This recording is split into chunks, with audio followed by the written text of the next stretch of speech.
Hello, my name is Dr. David Edward Uwe Poon, founder of the Faces of Advocacy. Today we have a very, very special guest. We have MP Masse from Windsor West, who has been our champion for a very long time, since the very beginning.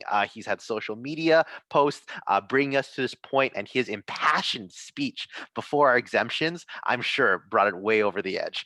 So first, welcome, MP Masse, and thank you so much for being here today. Well, thanks for having me, and thanks for your continued work and advocacy. It's been inspiring. The work that I've been doing is very much a reflection for the work that everybody else has been doing. The team has been inspiring, the people are inspiring, and MP, you have been so inspiring for us. So right off the bat, the most important question is, why is family reunification important for the Canadians and the people of Windsor West? So when I first became a member of Parliament here in Windsor, we noticed immigration cases were so long and delayed. I started to actually employ a person full time just to work on immigration.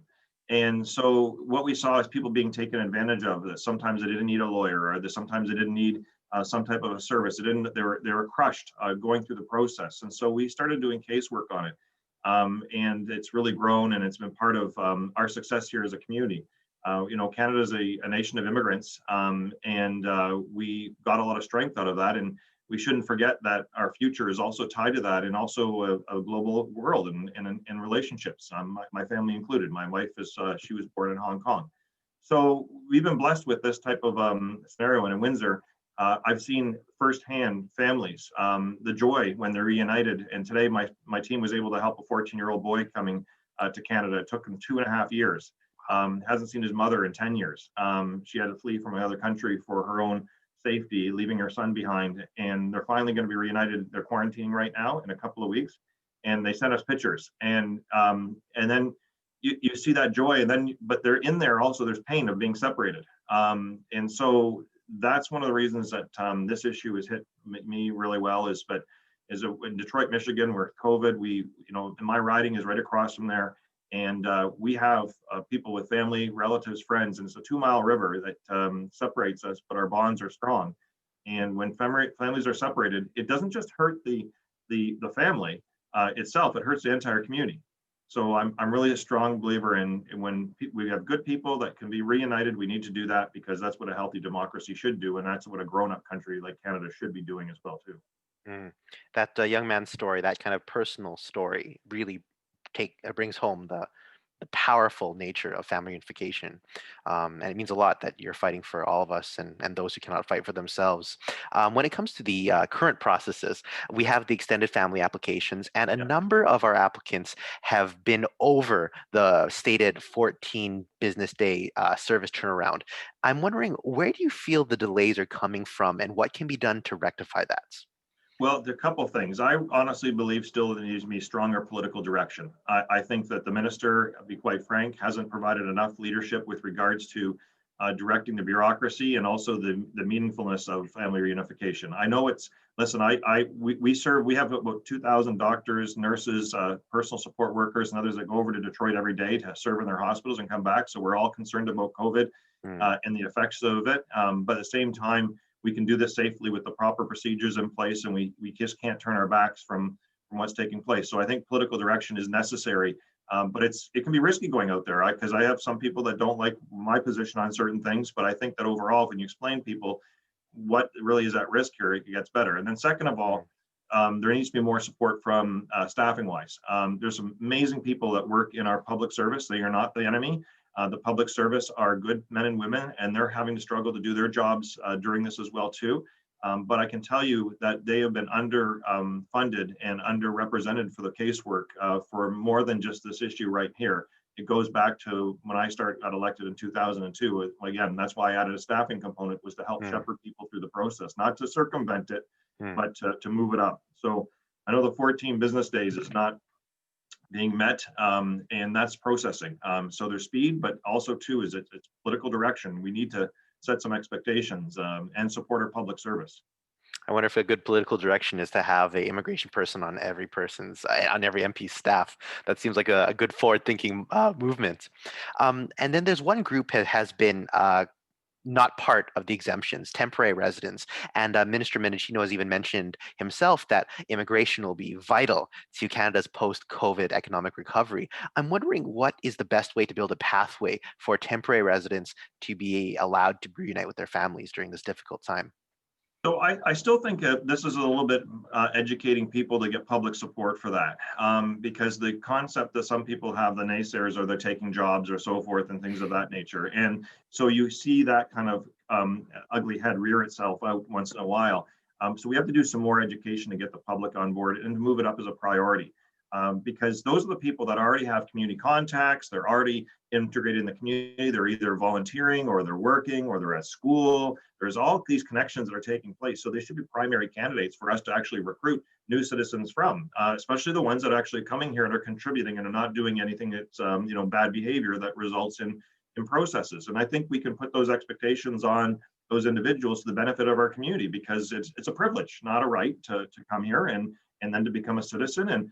And that's fine to have that expectation, because it's going to come back with a reward. And the reward is having somebody that's already part of our community that is integrated. And so I Yes. don't understand it myself. I shake my head and I wonder about it. I do realize again that there's a little bit, some people out there that can play a little bit of politics. Like, we still have problems in our society. Like, let's be honest, we still have some racism in our society. We still have a number of different women are not treated equal. We have a whole bunch of challenges that are still, as our civil society has to fight. So there's some of that discussion with regards to new Canadians.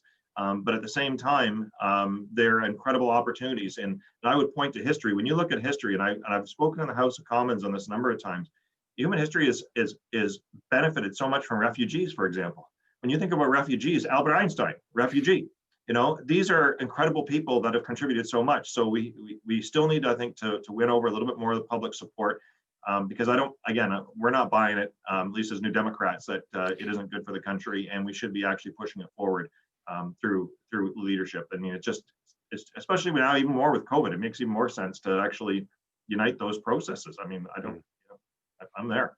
No, it means a lot to hear the value you put on temporary residents, and other sorts of immigration like refugees, because a lot of them are feeling quite forgotten at the moment, and it means a great deal for someone of your stature and your political influence to at least be acknowledged.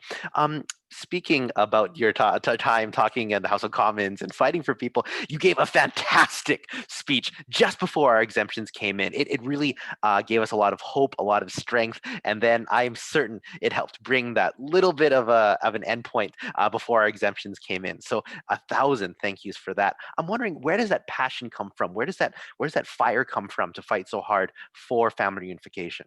It comes from the work that you guys are doing, and your members are doing. That's where it comes from, because nobody out there wants to get anybody sick, but we need to be able to bring people together for not only just yourselves, but also too for my family.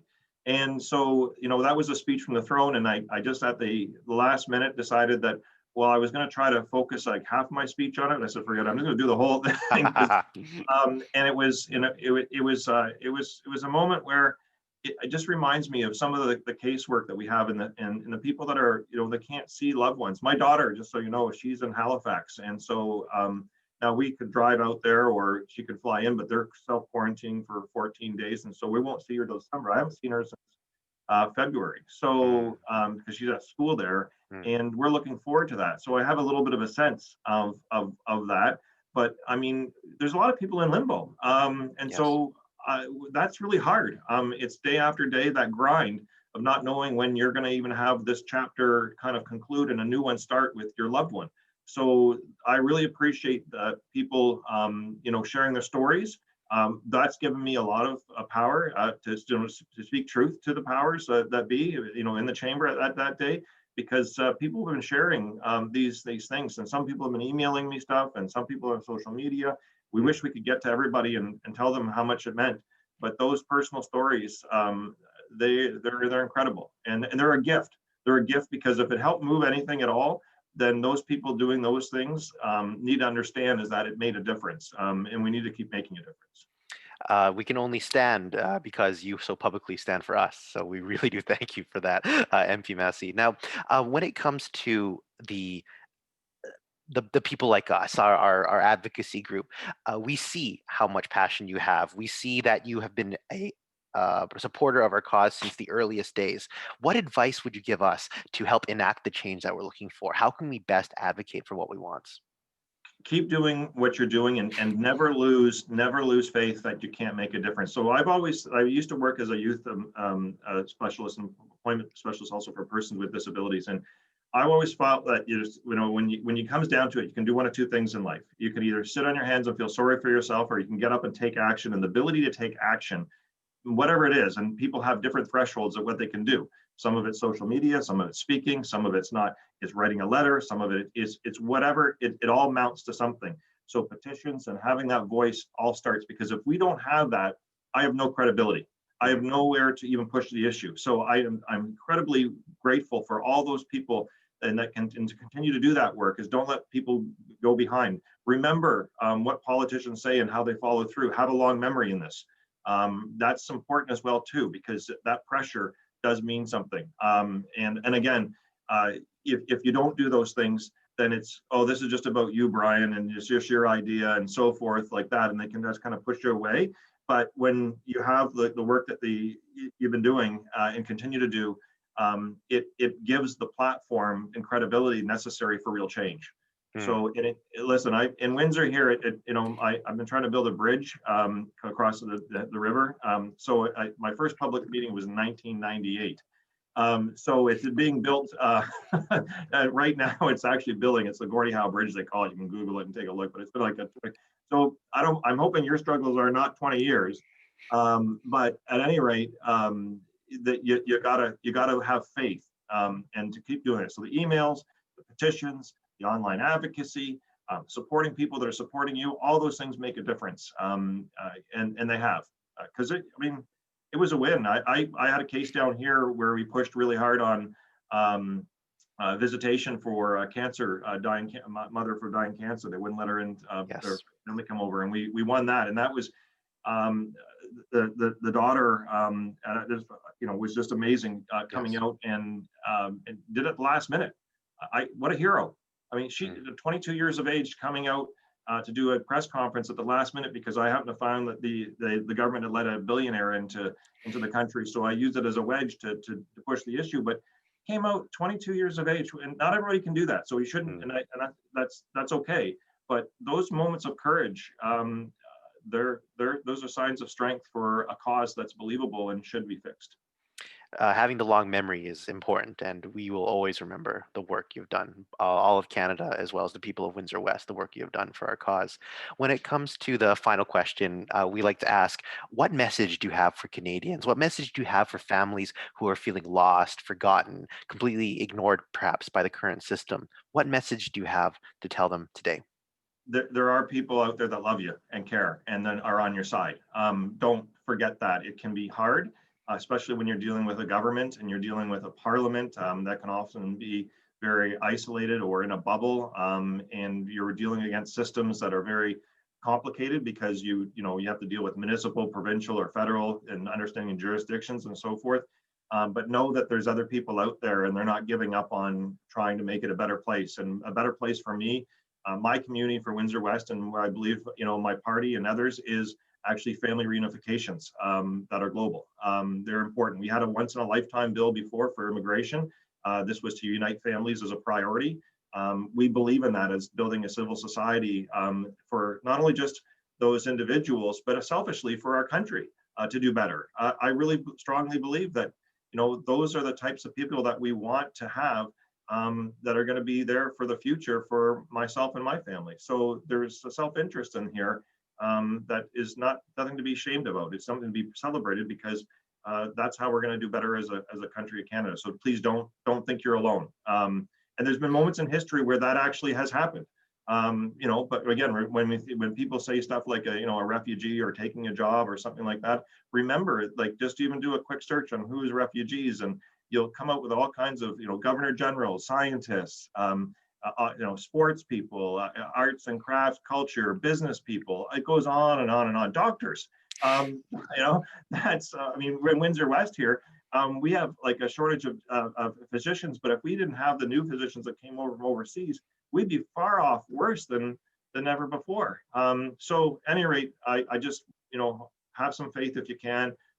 Don't forget that you're not alone, because it can, especially if you're missing loved ones and you haven't seen them, and you're having to use social media like a phone to, it doesn't, it's not the same. So it's, we're still human beings at the end of the day, with that sense of smell, touch, and tactile things that are necessary for a relationship to really be together. You need to physically be there. So that, telling, you can Zoom a call to be close to somebody is not sufficient for a government to do. We need to change that, and we need to be more predictable so you can actually get your cases and you can see the hope at the end of the tunnel. Hope at the end of the tunnel. That should be the unofficial name of the end of the Gordie Howe Bridge. The hope at the end of the tunnel. Yeah. Um, Yeah. Thank you 1,000 times over, MP Masse. For anyone watching today, if you're feeling lost, disenfranchised, or forgotten by the current immigration policies, please join us in the campaign at facesofadvocacy.com. You can find us on Twitter, Instagram, Facebook, LinkedIn, and now YouTube at Faces of Advocacy. Today we have MP Brian Masse from Windsor West, and we thank him 1,000 times for being here. We are not asking for open borders. We are just asking to be together. Thank you very much, and we're leaving in 3, 2, 1.